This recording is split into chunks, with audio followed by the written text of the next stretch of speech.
is our turned out to be annual event with a Korea economic event.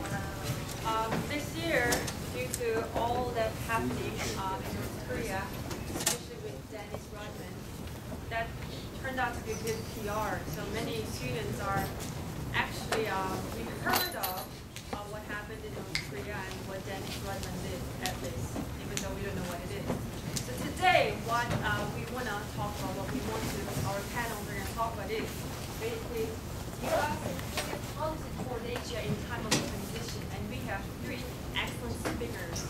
At KEI, we're excited to be back at Georgia State, and especially to help kind of kick off the Korea Week here. And for the grant that KEI has that allows us to do programs like these at colleges and universities across the country, we use Georgia State in our visits here as an example where a school like Georgia State is trying to do more work on Korea and Asia, and each year we has larger and larger audiences for our program. So we really appreciate that. We appreciate your hospitality and your interest in these issues that we all love to talk about all the time.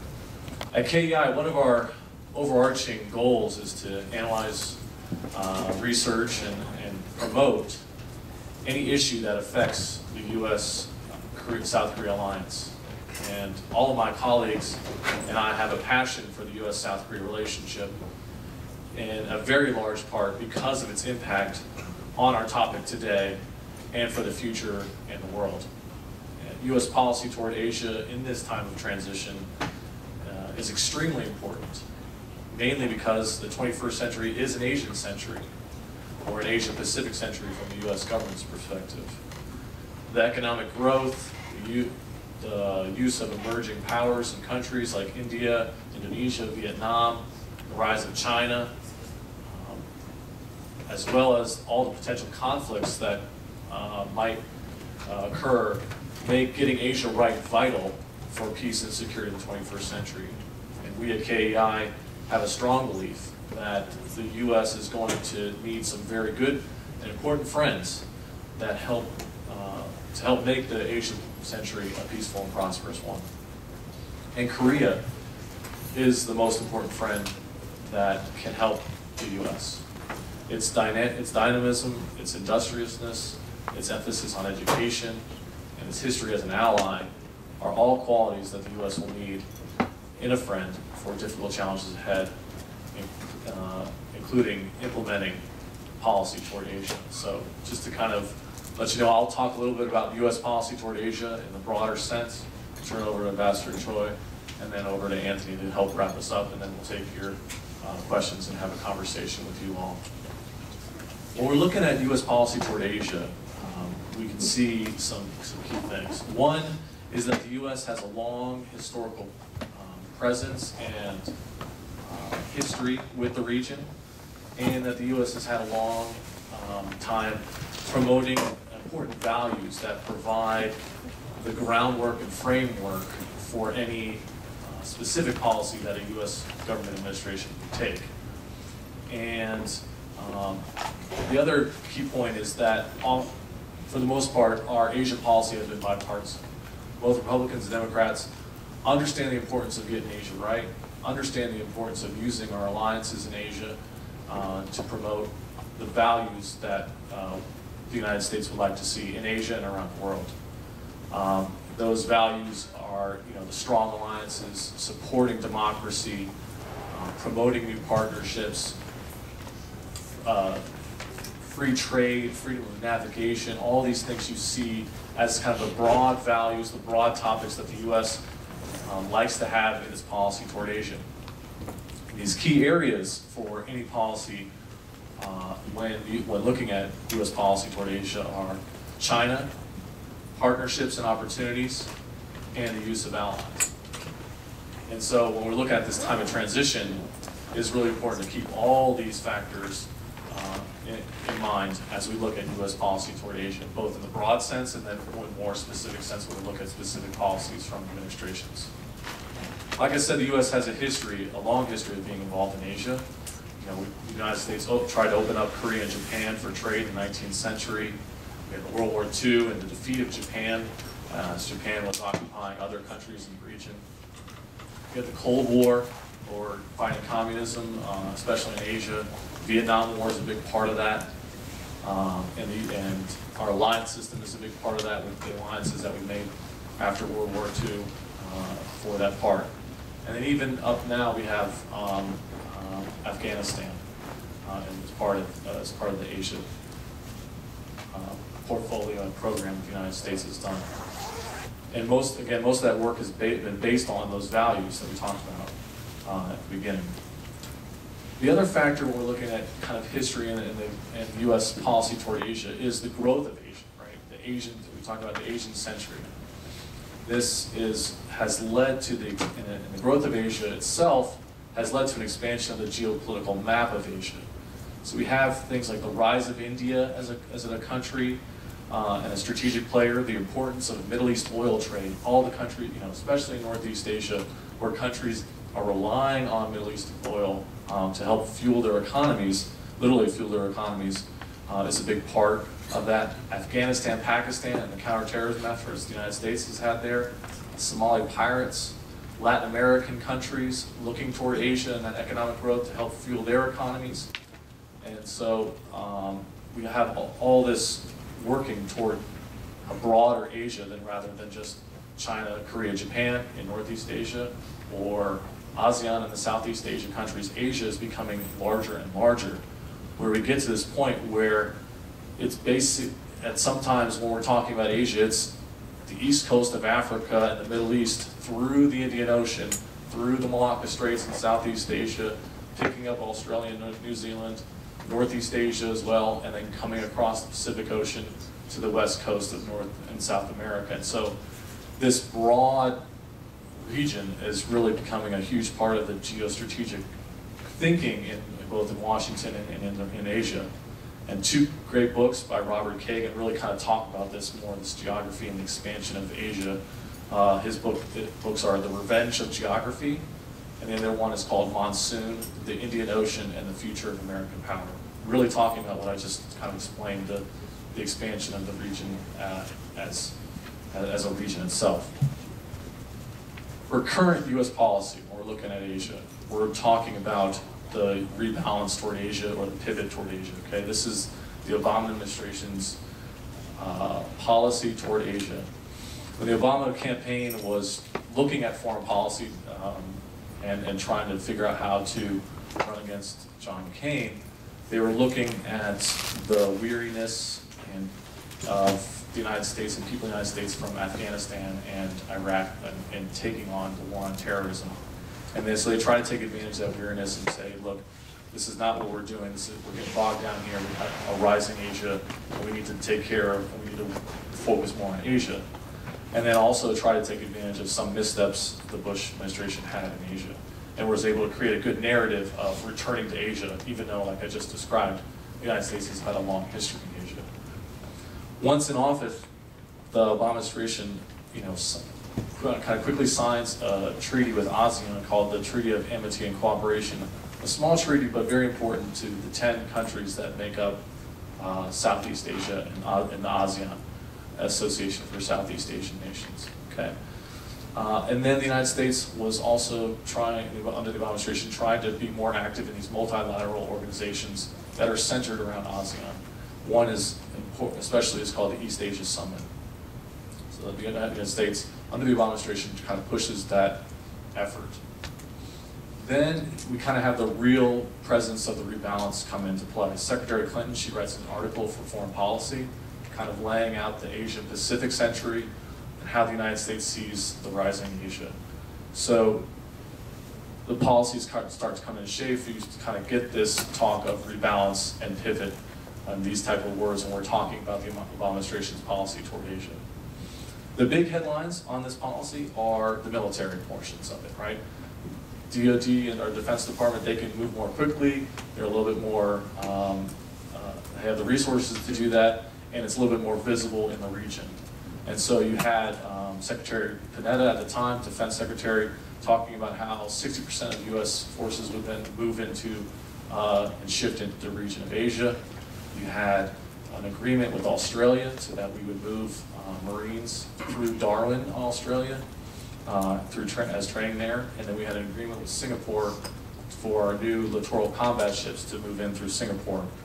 And so this real kind of emphasis on the military side of things kind of took the headlines for the Asia rebalance. So the Obama administration, as China and others got worried that it was all military, tried to say, no, we're going to increase budgets for our State Department, for USAID, on peacekeeping operations, and all these other things in Asia. We're going to increase the budget. We're going to keep pushing toward Asia. And then lastly, on the economic side of things, which drives so much in Asia, and this is why we have two great speakers to talk about the economics of Asia, because it's so important to understand how economics drives the region. The Obama administration comes up and says, we're joining the TPP, we're going to make it a huge free trade agreement in Asia, the Trans-Pacific Partnership. So this is really an important part of the economic side of things, and another way for the Obama administration to say, no, it's not just military. We have the TPP, we have diplomacy and cultural efforts as well. And so all part of us understanding that the 21st century is an Asian century, and the U.S. is prepared to lead and be a part of that. So like I said, the key areas for any kind of specific policy are China, partnerships, and allies. And so with China, such a huge portion of how the United States sees Asia and deals with Asia. With the rise of China, everyone kind of understanding that, and the growth of economics and economic power in China really is a factor when how China reaches out to its neighbors and how the United States tries to also show its leadership capabilities in Asia. China is transitioning as well, transitioning back to a regional global power. If you look at how the Chinese see it, transitioning to a stronger military, and increasing its assertiveness, especially in the territorial disputes with in the South China Sea with some Southeast Asian nations, and with Japan over the Senkaku Diaoyutai Islands. And this rise of China bumps up against the U.S. interest and presence in the region, and China also felt that the rebalance and the pivot was part of a containment strategy, trying to keep China back from rising. And so when we're looking at Asia, really how the United States tries to deal with Asia, or deal with China, and China's rise is a big part of any policy that it's going to make. And so you saw the United States really trying to reach out to China in this transition with Xi Jinping, the new Chinese leader. You had Vice President Biden meet with Xi Jinping when Xi was still Vice President of China. And then you had earlier this year, President Obama and Xi Jinping meet out in California, a long time together over that extended weekend for them to meet and talk about policy. Quickly, I'll jump into new opportunities and partnerships. So we're looking at countries like India, Indonesia, Vietnam as rising countries that the United States is trying to build its relationships with. One of the success examples, probably from the Obama administration, is Burma. Burma, kind of is transitioning into trying to become a more open country, and the United States kind of supported that move, created an ambassador there, and really kind of helped move Burma into this newer transition that it's taking. And then East Asia as a whole, looking at these multilateral forums like ASEAN Regional Forum, East Asia Summit, it was really important for the Obama administration. Now that recently took a hit because the Obama administration, President Obama was supposed to go out to Asia, and for the APEC Summit in Indonesia, a country where he grew up for a little bit of time, and he wasn't able to go because of the government shutdown. And so it took a little bit of a hit. The Chinese took advantage of this, and Xi Jinping was able to speak in front of the Indonesian parliament and really kind of promote China's vision for Asia. And lastly, the alliances. And so in Asia, the United States has allies with Philippines, Thailand, Australia, Japan, and South Korea. And so really when we're looking at U.S. policy, it's how are we supporting our allies? How is the United States reassuring them that the United States will be in Asia? Because these countries are looking at their rising trade relationship with China, but also a concern that China's rise will not be a peaceful one. And so they really look to the United States to really kind of help shape the region and make sure that everything will be kind of stable and peaceful for everyone. And so for us, for our topic and for this week, you look at Korea, which is so important, 60 years of alliance, and its transition from a developing economy to a developed economy. This is the success story that people, these gentlemen will talk about as well, but a success story that the United States promotes and South Korea tries to promote in the region around the world and want other people to follow. Korea transitioning from a regional to global player, hosting the G20, hosting the Nuclear Security Summit. These are things that the United States pushed and wanted South Korea to do and push people to support South Korea's leadership in these areas.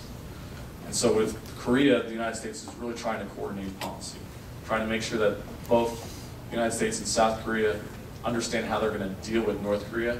As Dr. Oh was talking about, you have a transition in North Korea to their new young leader, Kim Jong-un. North Korea is still continuing to develop nuclear weapons, developing missile technology, and really the United States and South Korea are trying to figure out how to maintain their ability to deter North Korean attacks, but then also develop and create the rest of the region in a way that they see fit. So really, we're looking at two different things when we look at U.S. policy and Asia. You have this broad kind of outreach and under the values and the alliances that the United States has, and then the ability to create specific policy, whether it's dealing with China or rebalancing toward the whole region, or dealing with countries like North Korea. So it's a lot of things happening in the region that we can look forward to talking to you about more of them specifically, or Dennis Rahman if we want to talk about him as well.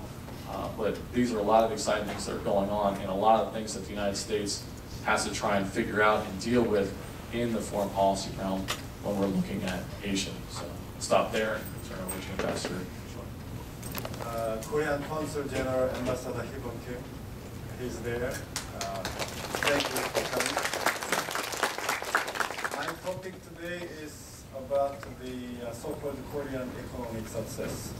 How Korea achieved this remarkable so-called 20th century's economic miracle. If you look at the left side, the upper photo is the Cheonggae stream, a small stream crossing Seoul downtown area. It's a slum, right? Poor slum. Now it's turned into a rest area for citizens with the big buildings around, remarkable change. And right side graph shows the spectacular increase of per capita GDP of South Korea, as you know very well. But I don't like the word miracle, because miracle is a good thing, but there is no less causality between the cause and effect. But the Korean success is like a real causality, the very honest result of the efforts made by leader and people in Korea.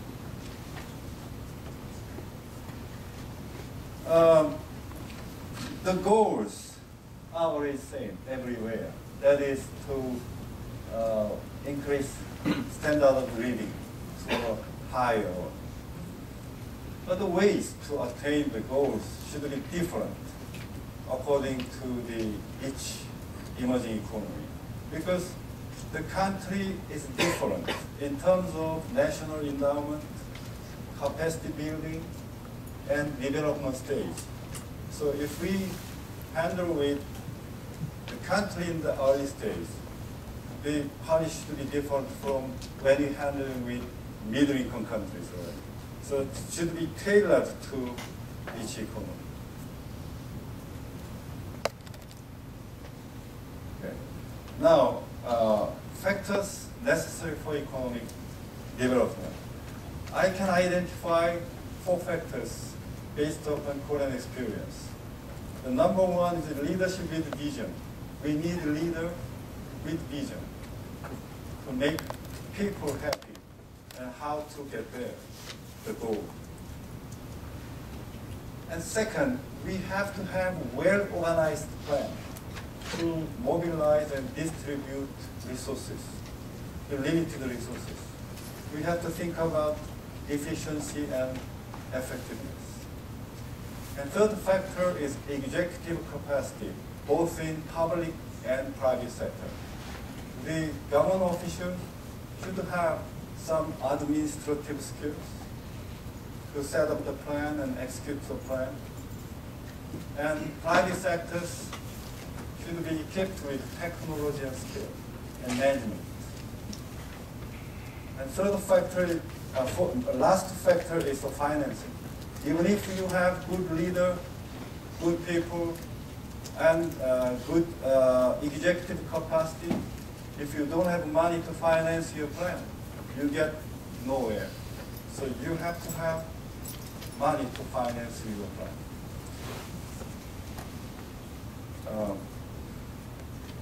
And let me look into the factor one by one. First, the leadership. As you know very well, at the early stage of Korean economic development, we had a dictator, general turned president, Park. He was dictator.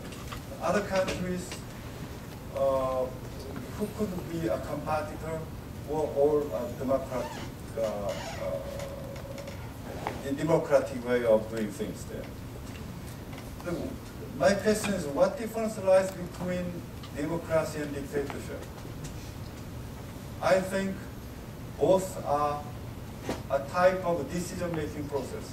If one man decides everything, that's dictatorship. Everybody participated in the decision-making process, that's democracy.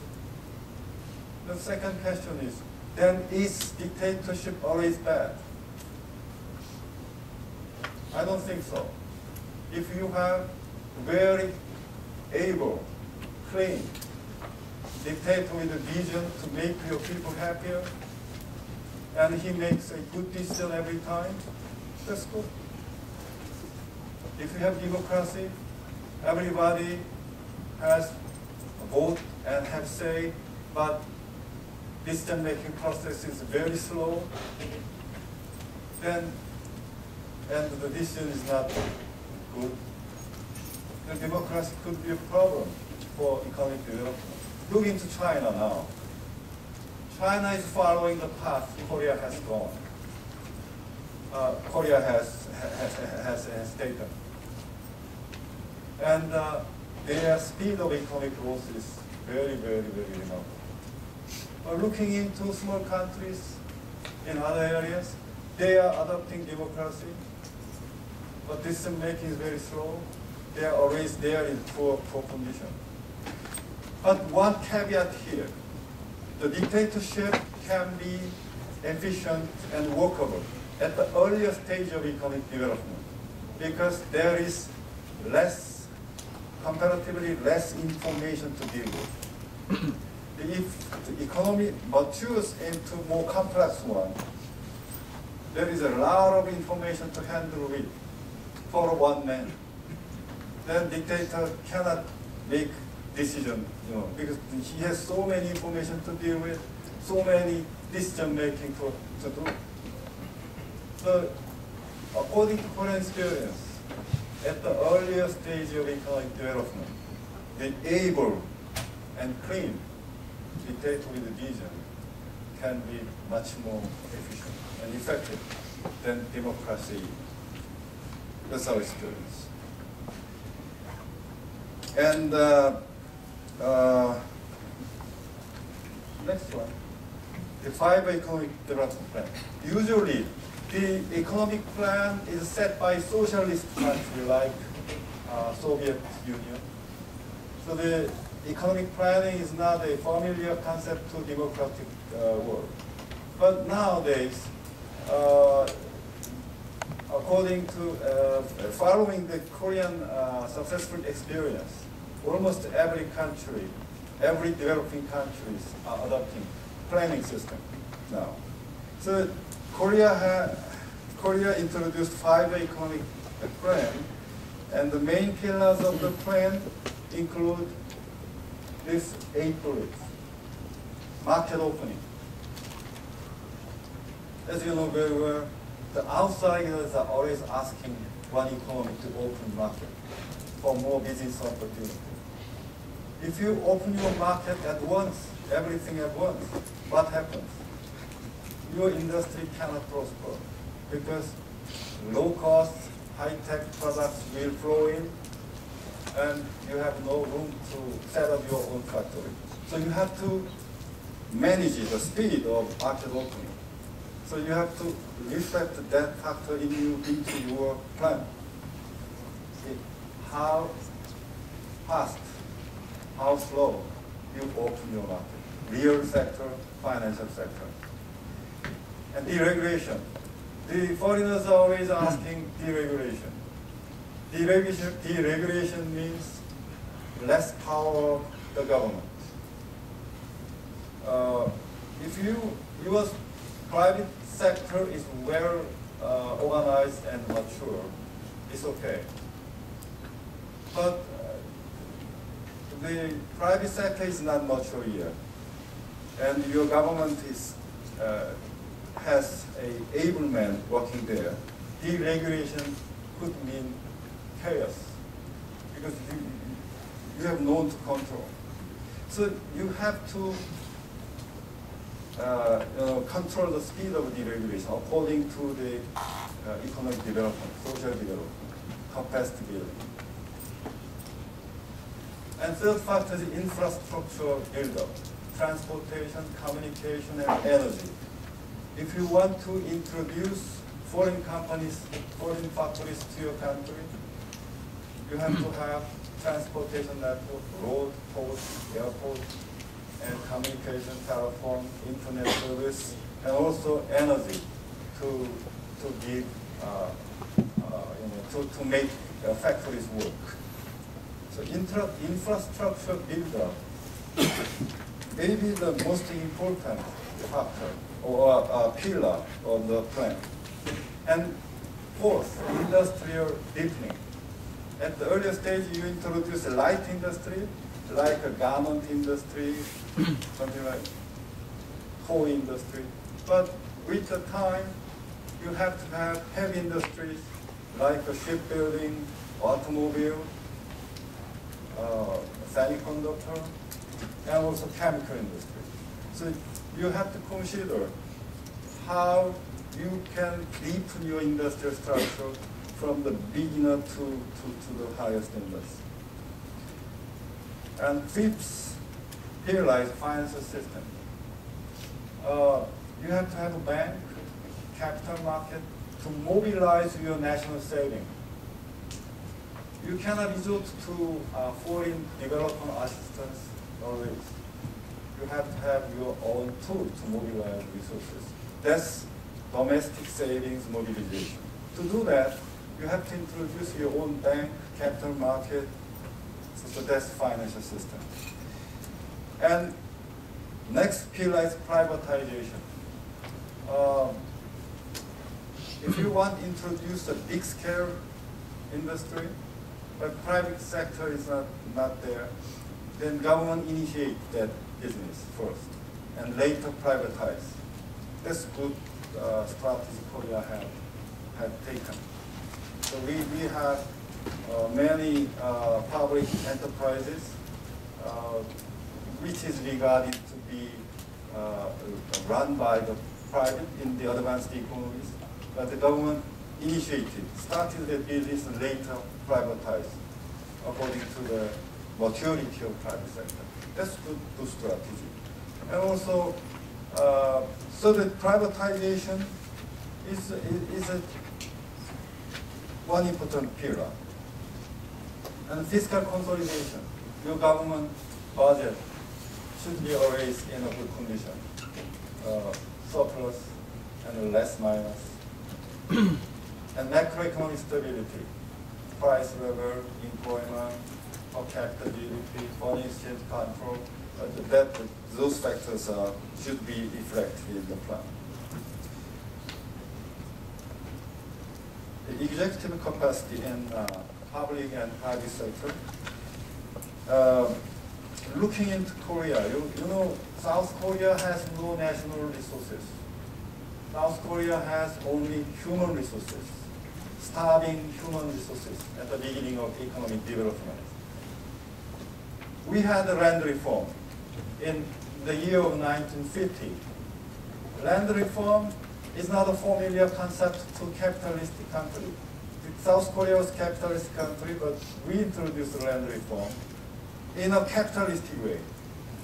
Purchase land from landlord, and sell it to the tenants.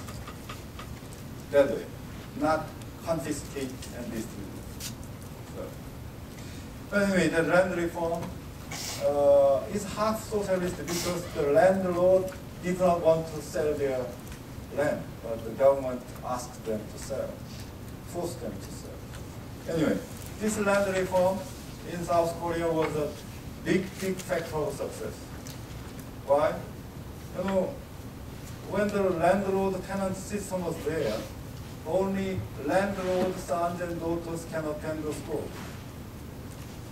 But after the land reform, the sons and daughters of tenants could also attend the school. What this means? This means to enlarge the human resource pool. Human resource pool. So in South Korea, there was a very interesting expression. In the Western world, the university is referred to as an ivory tower, right? Ivory tower. In South Korea, it was referred to as a cow-bone tower. Why cow-bone tower? The tenants, former tenants turned farmer, carefully watch his sons and daughters and select one most talented boy or girl and let him or her to attend the university. Only one. Because he could not afford to pay all the tuitions of all his children. So select only one, the most talented. And to pay the tuition is very expensive. He sold the cow. So the cow-bone tower. That's the story of South Korea in the old days. So the land reform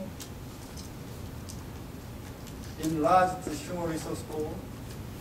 So every talented young man was educated in Korea. And they become government officials and private company managers. And second, the education. The technology and skill are very important for economic growth. So to provide skill, the Korea introduced vocational training system. We established many high schools teaching students the skills. And the Korea introduced a research institute. The government set up research institute to develop technologies. So these factors together provide good human resource pool. And one important factor is a fair, open selection process. Even if you have good pool of human resources, if there is a kind of spoil system in selecting people, then that's less efficient. But if you choose your employee only by the merit system, then the human resource, the efficiency will become bigger. And government risk sharing. This is important because let me give you one example. If you have a bank, you establish bank, but people do not want to deposit their money to the bank because they cannot trust the bank. But if government is standing behind and saying that, oh, I guarantee your deposit, then the people will go to bank to deposit their money. Right? So the government risk sharing, standing behind, is very important. I cannot go deep into here because this is complex story to explain. But if you look into my book, you will get the examples, many examples there. Time is going out. I have to be very fast. And financing. This is maybe the most difficult part. We have 4 sources of financing. First, ODA, Overseas Development Assistance. The rich country can finance poor country. But this is not always sufficient because so many poor countries are there and the rich countries' resources are drying up. Every advanced countries have welfare controversies here in America also. And the budget condition is not good. So very difficult to increase ODA money. Everywhere same. So ODA, we cannot resort to the ODA. FDI, foreign direct investment. Yes, it's good, but it is done by commercial basis. Foreigners are, foreigner standard.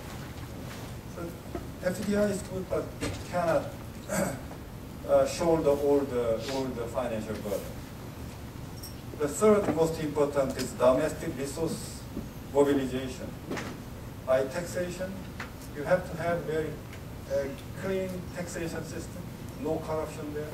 So you have to mobilize your money. And also financial system, savings mobilization through your bank and other financial institutions. And lastly, the ONW, Overseas National Workers. Korea dispatched workers abroad to West Germany, miners, nurses, to Middle East, construction workers, and the remittance came from them. And those money financed our economic development. Let me introduce to one touching story. In the year of 1964, the General President Park visited West Germany to ask for the ODA money, $30 million US. So President Park visited minefield, coal mine field to meet the Korean workers. And he delivered a speech before them. He could not continue the speech. He cried. He cried. Together with all miners and nurses wept together because the condition in Korea at the time was so poor, and the nurses and mine workers there were, lived very hard lives there. So $30 million US, okay. But where is the collateral? That was the question at the time. And the collateral was the future flow of wages to be paid for the mine workers and nurses. And the $30 million US money was a very good source of financing to Korea at the time. We have that memory. And the title of my book is Upside Down Success Story of Korea. Well, why upside down? First, the ISI is the import substitute industrialization.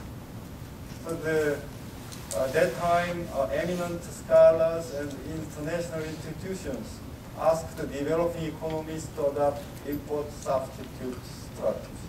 That is, instead of importing something, so you import this one, then you make this yourself. That's import substitute. But Korea, no, we will not adopt that. We're going to adopt EDI, export drive industrialization. Export drive. So what difference lies between ISI and EDI? Anybody who can answer the question? What difference lies between ISI and EDI? Yes, gentlemen.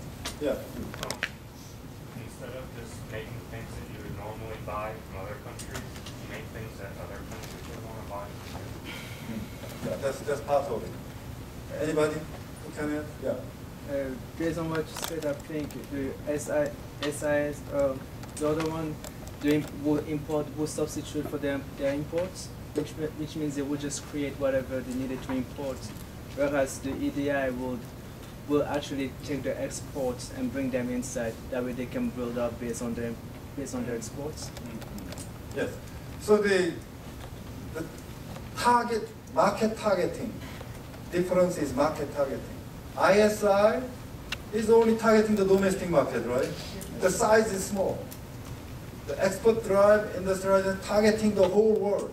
The size is bigger, much bigger. Then, looking into the cost, manufacturing cost.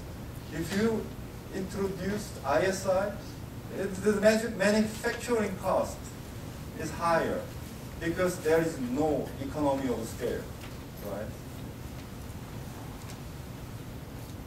That's the basic reason Korea succeeded that time. Korea targeted the whole world. Okay, so the ISI failed in every country, like Asian countries, Latin American countries. Why we failed? Because the manufacturing cost is higher. Then protect that product. The country had to introduce high tariff. But there was smuggling. In developing countries, preventing smuggling is very hard work. So the smuggling is there. So these domestic products died away. But that time, eminent scholars and international institutions recommended ISI. But Korea did different way. Democracy and dictatorship, as I explained. The light industry versus heavy and chemical industry. When Korea announced its audacious plan to introduce heavy and chemical industries, everybody left. I met one gentleman at the conference held by the KEI, and he said, my father was the head of the Korean desk in the World Bank. At that time, Korea did what the World Bank did not recommend, but they succeeded. Korea succeeded. He said. So everybody left at the Korea's audacious plan. That Korea made forced march and succeeded. But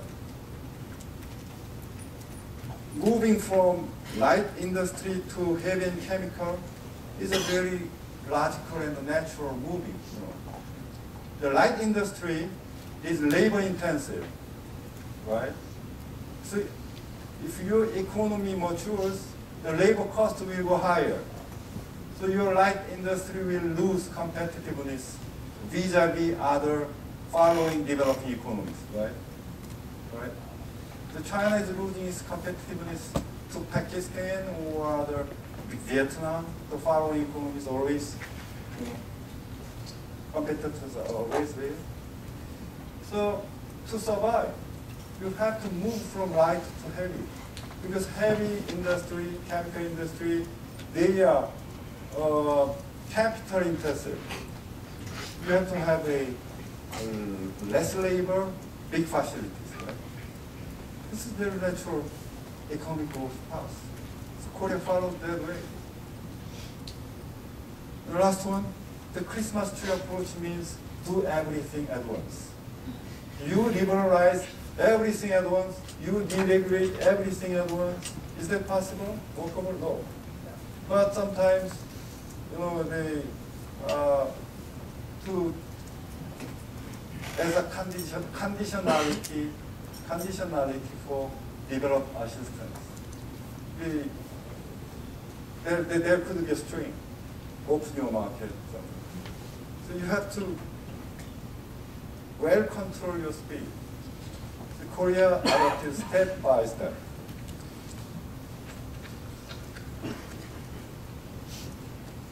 how to emulate Korean success. Now, I have to say that the overall situation the developing economy is facing is less and less favorable compared to the time Korea made a rapid economic growth. The Cold War is ended. During the Cold War period, the USSR and the Western Bloc were competing with ODA money.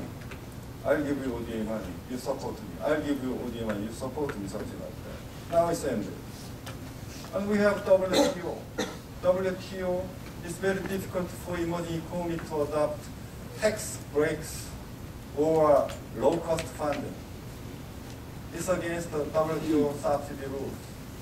So the developing economies government now has struggled to introduce stimulus package to make the industry more robust. But anyway, I have to say that to emulate Korean economy is not easy task, but doable task. Doable task. You have to have good human resources and the production sharing. If the country has no natural resources, all resources it has is human resources, then production sharing should be the starting point. This is an international division of labor. So using your well-trained human resources, you can make materials part and provide those to advanced economies, factories, something like production sharing. The scaling back of market liberalization. I am talking about that in my book because we have to give breathing room for latecomer developing economies. Looking into developing economies, I think their markets are excessively open vis-a-vis their stage of economic development. We have to fix that. This back scaling back off. But this is very, very difficult task because when you're looking into WTO rules, when you have scaling back of your market liberalization, you have to pay for that. You have to pay for that. So we have to have some international consensus to give each economy an optimal condition of market opening, right? That story is in my book also. And the voice of Korea. Korea is the leading developing economy and should do something for international world and latecomer developing economies. Knowledge provider. We have to record our experience in this area. That's the reason I'm here, to record and disseminate our experience, to help latecomers. And the Korean experience should be melted into development economics theory, the Korean way. When you look into developing economics, you could read many stories like malaria prevention, AIDS prevention, many sanitary issues, and also the education issues. But I think industrial waste build-up is much more important. So we have to change the trend now. And Korea was not successful with it also made mistakes.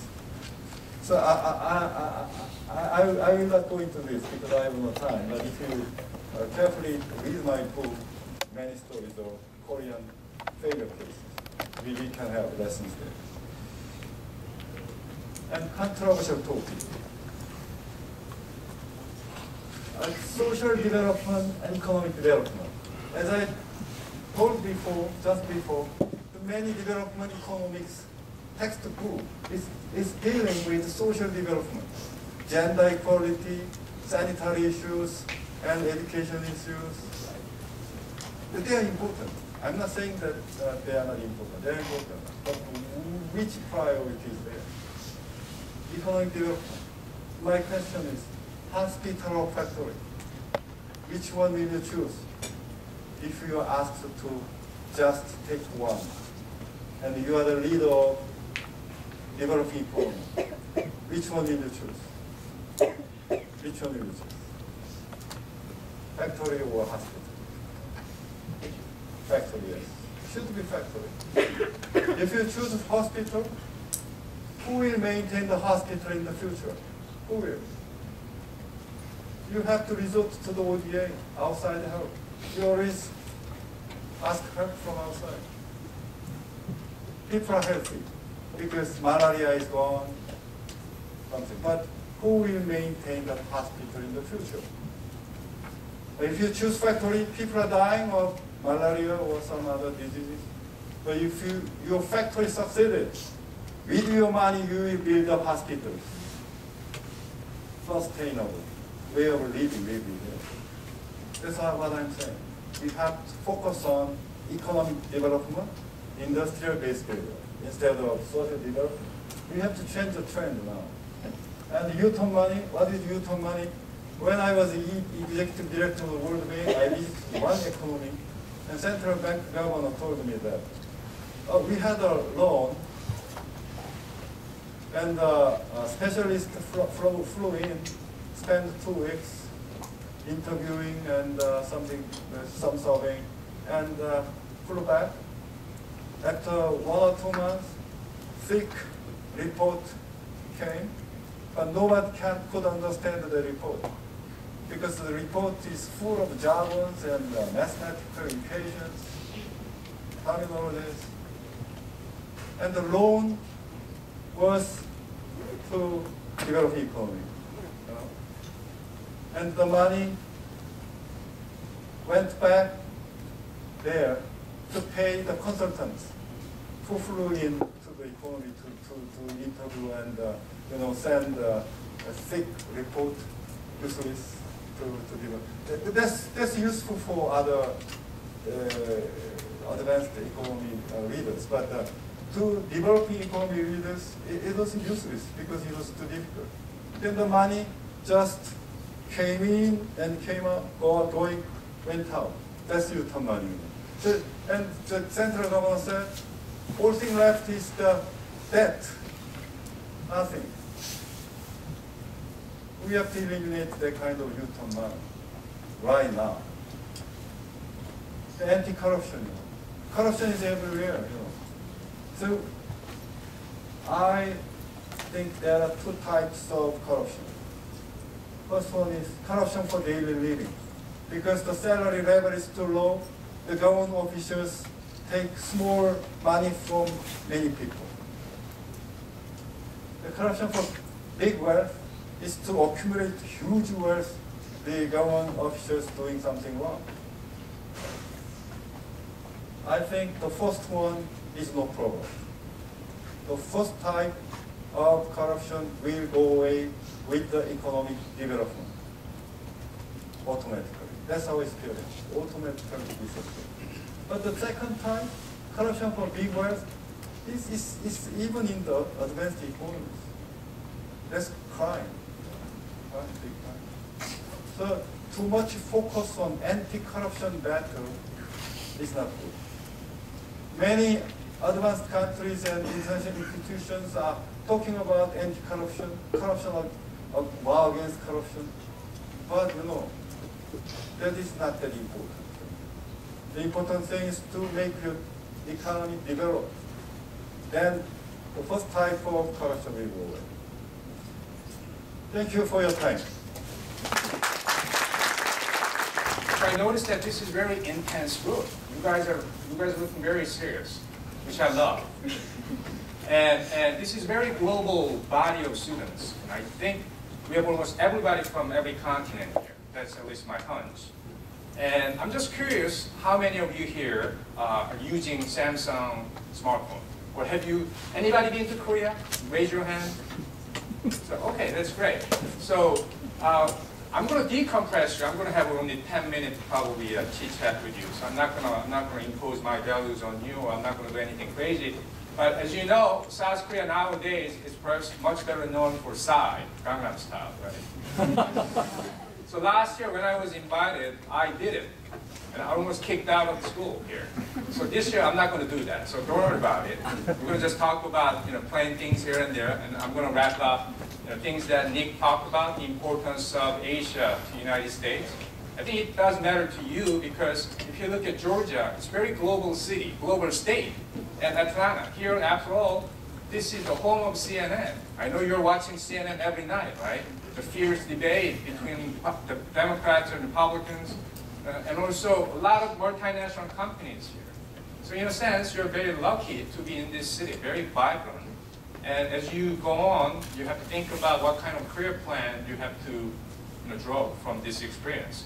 So what we want to sort of convey today is multiple perspectives and the importance of Korea and importance of Asia, so that you can sort of consider that into your calculation as well. Now, you may have noticed that Professor Oh, she's from Korea. Dr. Choi is from Korea. And my last name is Kim, Anthony Kim. So it's very obvious which Korea I'm from, right? So North Korea is ruled by who? So unlike these two distinguished scholars, I'm from North. I'm one of the few North Koreans who escaped from the prison. I met Nick in Beijing, China about 5 years ago. And then I wanted to have this freedom. Not only about economic freedom, but political freedom too. And that's why I decided to escape. Everybody's believing me, right? What I'm saying. So of course not. The reason I'm talking about this, this is very simple mathematical formula. North Korea minus South Korea. That's freedom, right? Freedom, that's economic freedom and political freedom.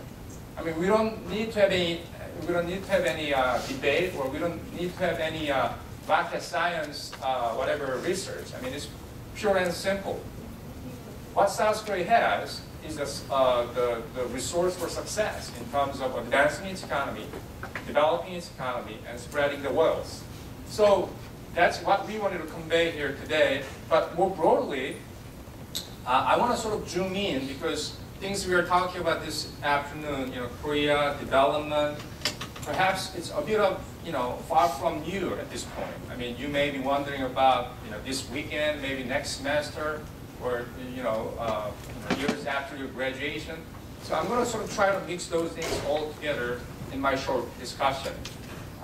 Professor Oh and Nick mentioned I'm from the Heritage Foundation. Anybody heard about the Heritage Foundation before, maybe through papers or through CNN? Anybody know about the Heritage Foundation? Nobody? Almost nobody? That surprised me. So let me just briefly explain what the Heritage Foundation is. Let me take one step back, and then we're going to go into some real stuff. So the Heritage Foundation is DC-based think tank. So maybe think tank is also a foreign concept to many of you, but this is like a research organization. Here you have Andrew Young School of Policy Studies. So think tank, we not only do policy studies, but also try to promote those good ideas and policy suggestions to many people out there, either policy makers or some other scholars. So that means we are thinking first and tanking later. That's why we are called think tank, right? If we do that the other way around, it'll be tank think, right? And a lot of mistakes we'll be making probably if we do so. So the Heritage Foundation is a 40-year-old public policy research organization. We are a conservative think tank. Maybe some of you here, ooh, conservative, what's going on here? But I mean, we are simply promoting freedom, individual liberty, and free enterprise, and limited government. And we want to see your success out of your hard work and your sincere devotion to education and all the opportunities, rather than promoting this endless cycle of state dependency. So that's the basically essence of what we do at the Heritage Foundation. We try to promote individual liberty, free enterprise, and limited government so that you can have a lot more opportunities to be successful in your career and then perhaps pursue your own happiness.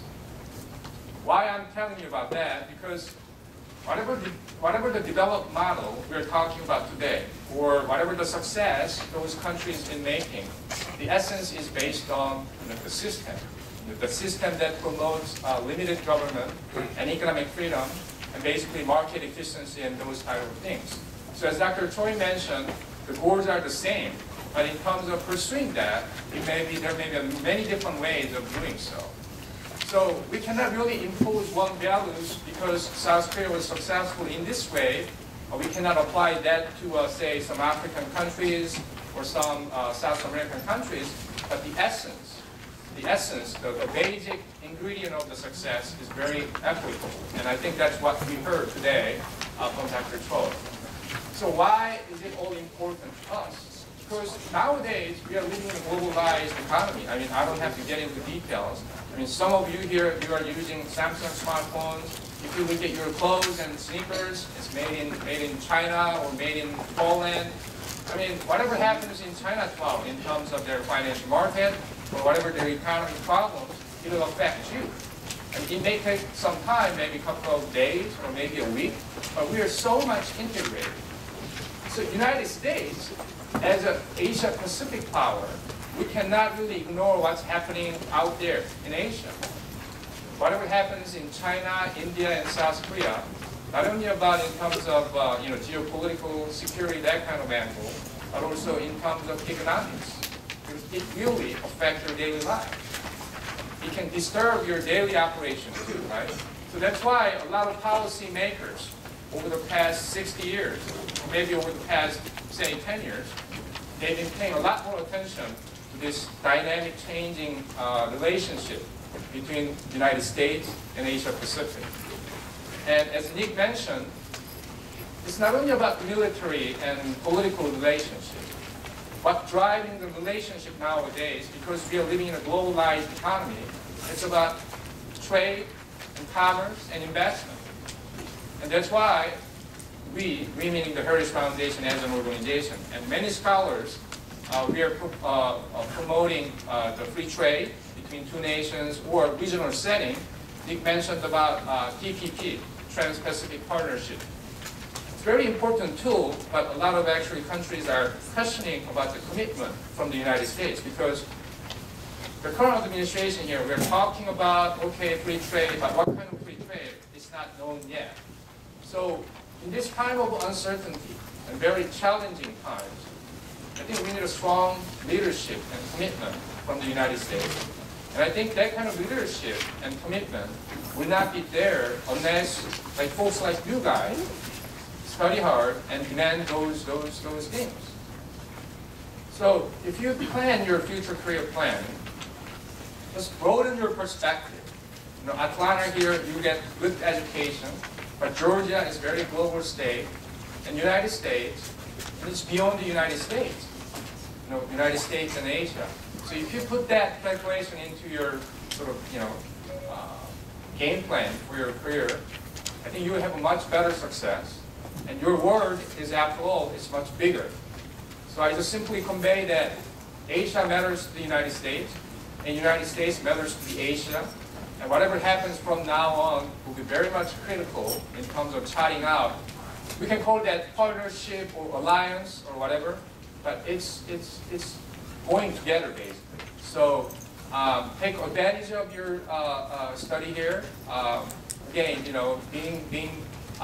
trying to be more global, following more information around the world, and if you're interested in sort of any kind of DC type internship, I'll be happy to talk about that angle as well. But given short hour, we touched upon many different things here and there, so I want to leave out some Q&A time, just in case you have some questions.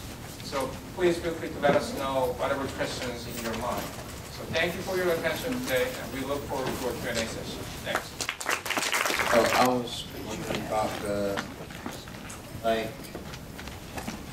I've been to Korea, and my friends are they're like grad and master students from Seoul University, like cram schools, but they still haven't like found work about a year and a half. So I was wondering, like, and they have like good degrees too in political, but I was concerned, like, how is the economy grew over the past year and a half? That's actually a great question, very practical question. So I try to cut the first line, and perhaps Dr. Choi can help us here too. Recent Korean. So the one thing there, I mean, Seoul National University you mentioned, your friends goes to, that's top tier university. It's like a Harvard of South Korea. So Dr. Choi, for example, he went there. So, but that doesn't guarantee any success. I mean, you know, we have to really look into that person's personal situation. I mean, you know, in terms of, you know, getting a job. But in the big picture, I think South Korea is going through a very challenging situation too. Again, we talked about this. It's a globalized economy. Whatever happens here, it affects there. So South Korea, even though it made a really impressive economic development, they have to constantly update their economic system. Perhaps they need more economic freedom so that younger generation, like your friend, can benefit from that kind of flexibility and openness. So in South Korea, labor union is very fierce. It's very militaristic too. So it's very kind of special interest group there. So sometimes they hinder job growth and productivity growth. So South Korea still has some homework to do maybe. And that's why I think your friends have some difficult time in terms of getting whatever job he likes to do.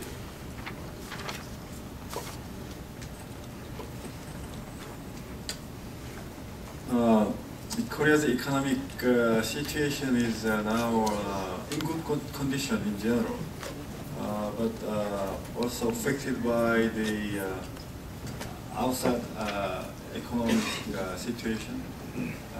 America is doing well, and Europe is recovering, and China is registering very robust growth. So Korea is doing well, but getting into microeconomic section, the labor market is not good. Is not in a good condition. Our youth unemployment rate is very high. So our good students, even from Seoul National University, are suffering from unemployment. So maybe your friend is in that condition, but I think things will get better. So a lot of people look at the second Obama administration, looking at Secretary Clinton gone, Kirk Campbell gone, Tom Donilon gone, looking at a lot of people in the administration's team, in the first administration team, that were promoting Asia, promoting the rebalance. And so now there's a lot of people concerned that the rebalance is gone. And with Syria, Egypt, and Middle East, the rebalance is gone. We're back to the Middle East. Secretary Kerry's gone to the Middle East 7 times, and Asia twice. So is the Trans-Pacific Partnership the only way to save the Asian rebalance of the administration? I personally think so. I mean, that's the only venue and tool that the United States has. Because I'm not here to criticize our president, but if you look at last 4 or 5 years, you know, his agenda has been dominated by many different surprises, you know, foreign policy-wise and domestic policy-wise too. So in terms of domestic policy, he's been fighting hard in terms of you know, spending issues and Obamacare. And foreign policy, everywhere, you know, Middle East, in Asia. Now people are looking at the United States in a doubtful eyes. Are you really ready to lead us into next whatever successful period? So there's a lot of doubts coming up, and not only in Asia and, you know, other countries, but in Europe too, in general. So the United States is losing its influence and leverage. And PPP, maybe it's a good thing because it's very much advanced reform advance ticket because it gives United States a good venue and platform to talk about U.S. engagement with Asia. But then again, that trade issue. Next year will be an election year, midterm election. Any midterm election or whatever presidential elections, we have a very difficult time in terms of talking about trade issues, especially free trade, because it's very sensitive issues nowadays. So if you put that into context, I think the overall outlook for TPP is not really bright, but I do not want to certainly lose that kind of some kind of optimism because TPP is the only hope we can think of at this point. I just have a question about, well, there are different scenarios for North Korea reunifying with South Korea, and I know that Park Geun-hye is very intent on not helping South Korea. Park Geun-hye is very intent on not helping North Korea because, you know, the military issue and nuclear issue. But what are the prospects for reunification, and how would reunification of North and South affect the South Korean economy?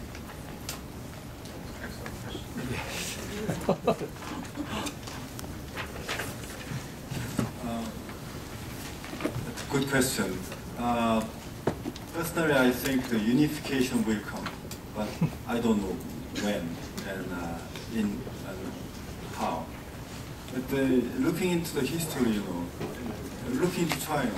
China was, at one time, there were more than 15 countries, or 20 countries, but now one China. Likewise, we have only 2 Koreas now, should be one in the future. But what I can say now is the unification process should be a gradual thing, not all at once. Because, you know, there is big difference between South Korea and North Korea in terms of economy, in terms of political system, in terms of social value, everything different. So we have to have some period, cooling down period, to see one Korea. If 2 Koreas become one, suddenly, in the future, it will be a disaster. It will be a disaster. Look into East Germany, West Germany case. The difference was not as big as the difference between South Korea and North Korea.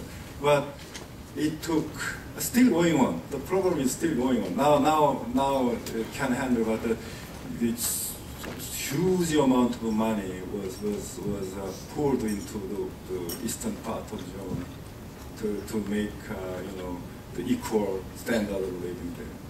So we have to have a gradual unification. And one view about the Asian pivot, I think TPP is a good tool, yes, good tool. But one caveat there in military sense is the impression that the US is putting too much emphasis on Japanese military buildup is not good choice. The US should treat all Asian members on an equal footing.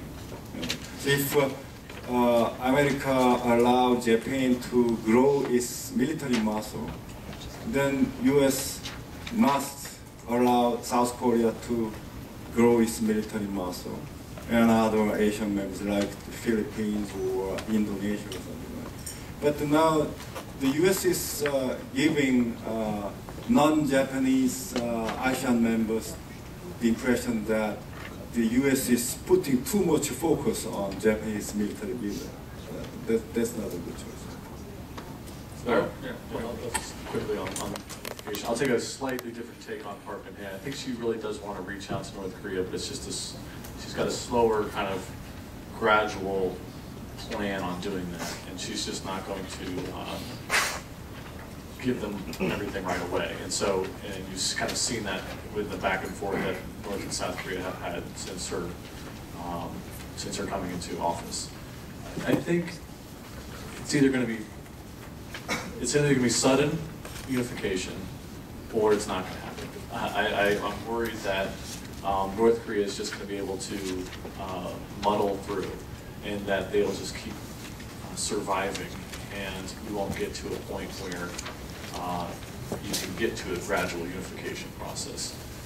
The concern on the sudden reunification is, if you look to some people who say it's going to happen soon, they'll point to two things. One, slowing down the Chinese economy, and two, that Kim Jong-un will not be able to handle the impact of ruling over powerful military leaders underneath him, and that will quickly create instability and cause collapse.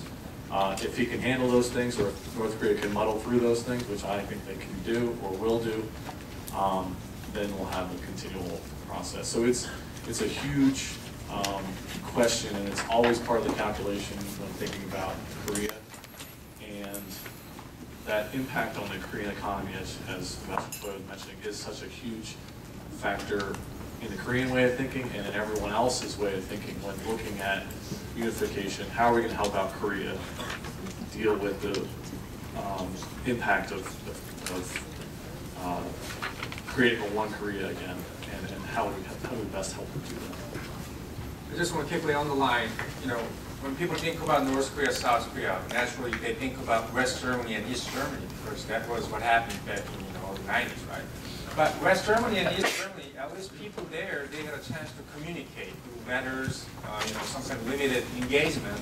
But in terms of North South Korea, sort of, this setting, it's almost impossible. I mean, still a lot of families have been separated. Through special programs and government approvals, they can do these kind of things from time to time. So in terms of communication, it's totally blocked from north and south.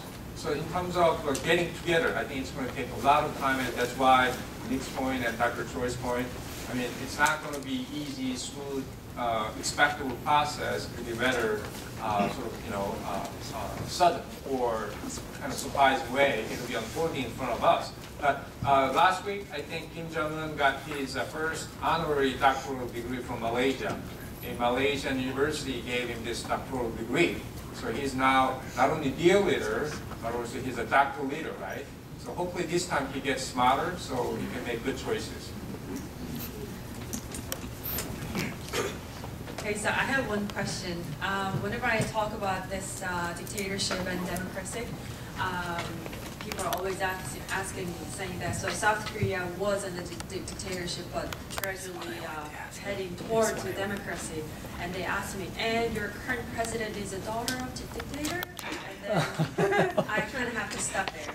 So how the current South Korean government is handling that issue, or if there is? That's too much political question, but dictator's daughter can be most democratic, so that's different issue. So the General Tan, President Park, was dictator, but he had a plan to democratize. But he was assassinated, so he could not launch his plan by himself. But the next president was President John. He was also General Tan president. And the next was also General Tan president Roh-tae-woo. But these two presidents, after the death of President Park, carefully done the democratizing process. And now Korea is regarded as one of the most democratized states in the world. But recently there is a debate that, the political debate that something is going back to the past. But that's political debate. So the original opposition party is trying to make some issue points. Whether it is right or wrong, nobody knows. But anyway, the kind of discussion is there, yes. I really want to say a few things on this, because this is an indicator that how South Korea has been coming in terms of building up democracy. Because if you divide democracy like 3 different levels, one, if if you don't have any democracy, your president or prime minister, after being out of office, they get either killed or stolen, like through revolution. Right? If it advances, perhaps, okay, out of office, now people put them in jail. And third, this is where South Korea is. Daughter of dictator, former dictator. She is now president of a country. I think that's another. That's an indicator that how much mature South Korea is in terms of democracy. But I think the reason is right. But the Japanese military buildup could be okay, but some political leaders of Japan is coloring that military buildup as a imperialism in the past during the World War II. So that is stimulating the Korean sentiment. Then President Bakune is representing Korean people and should show some response to the Japanese leaders' wrong attitude. The military buildup should be one thing, and the resurrection of imperialistic mindset during the World War II is another. We have to draw clear line, but the Japanese leaders, some political leaders are crossing the line now. Okay? So the warning signal is from South Korea government.